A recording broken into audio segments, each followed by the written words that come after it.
मित्रांनो, राज्य सरकारकडून शेतकऱ्यांसाठी 226 कोटी 87 लाख रुपयांची नुकसान भरपाई मंजूर करण्यात आलेली होती। तर त्यापैकी मित्रांनो, शेतकऱ्यांच्या खात्यावर जवळपास बऱ्याच प्रमाणात ही नुकसान भरपाई वाटप देखील झालेली आहे। परंतु असे काही शेतकरी आहेत, जवळपास 16,463 शेतकरी हे अजूनही जवळपास या नुकसानी भरपाईपासून वंचित आहेत। तर आपण ज्या जिल्ह्याविषयी माहिती घेणार आहोत, त्या जिल्ह्यामध्ये मोठ्या प्रमाणात नुकसान झालेलं होतं सप्टेंबर आणि ऑगस्टमध्ये। तर आजच्या व्हिडिओमध्ये आपण त्या जिल्ह्याविषयी माहिती घेऊया आणि 16,463 जे शेतकरी अद्यापही वंचित राहिलेले आहेत, त्या शेतकऱ्यांनी द्यावयाचे डॉक्युमेंट काय काय आहेत, त्याविषयीचं सविस्तर आपण डिस्कशन करणार आहोत। तत्पूर्वी जर चॅनलवर नवीन असाल तर चॅनलला सबस्क्राईब करा आणि समोरील बेल आयकॉन बटन दाबायला विसरू नका।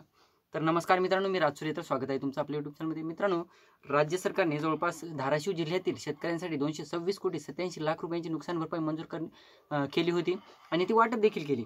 त्यापैकी 1,06,587 शेतकऱ्यांना आतापर्यंत 137 कोटी 77 लाख रुपये वाटप करण्यात आलेले आहेत, त्यांच्या खात्यावर जमा करण्यात आलेले आहेत। तर बघायचं झालं तर उर्वरित जे 89 कोटी रुपये आहेत, 89 कोटी 9 लाख रुपये, तर या अनुदान मिळवण्यासाठी शेतकऱ्यांनी कागदपत्रे देणे आवश्यक आहे आणि ई-केवायसी करणे आवश्यक आहे।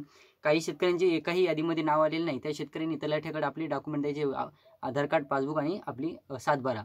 आणि त्या शेतकऱ्यांची केवायसी याद्यामध्ये नाव आलेले आहे, त्या शेतकऱ्यांनी अद्यापही केवायसी केलेली नसेल तर त्या शेतकऱ्यांनी केवायसी करून घ्यायची आहे।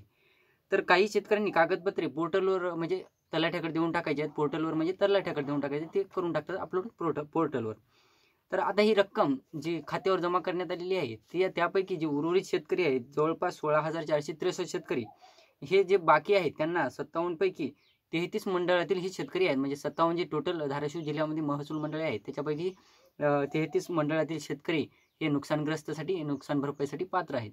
तर जवळपास 16,463 शेतकरी जे वंचित राहिलेले आहेत, अद्यापही त्यांनी केवायसी केली नाही, डॉक्युमेंट दिलेले नाही। त्या शेतकऱ्यांनी लवकरात लवकर डॉक्युमेंट दिले, त्यांची केवायसी झाली की झटकीपट म्हणजे लगेच केवायसी होणं आणि लगेच 24 घंट्याच्या आत त्यांच्या खात्यावर ही रक्कम जमा होणं, ही प्रोसिजर अवलंबली जाणार आहे। त्यामुळे जे 16,463 शेतकरी आहेत, त्यांनी लवकरात लवकर केवायसी करावी आणि तुमच्या खात्यावर ही रक्कम जमा करून घ्यावी। तर व्हिडिओ आवडला असेल तर चॅनलला सबस्क्राईब करा आणि समोरील बेल आयकॉन बटन दाबायला विसरू नका। धन्यवाद।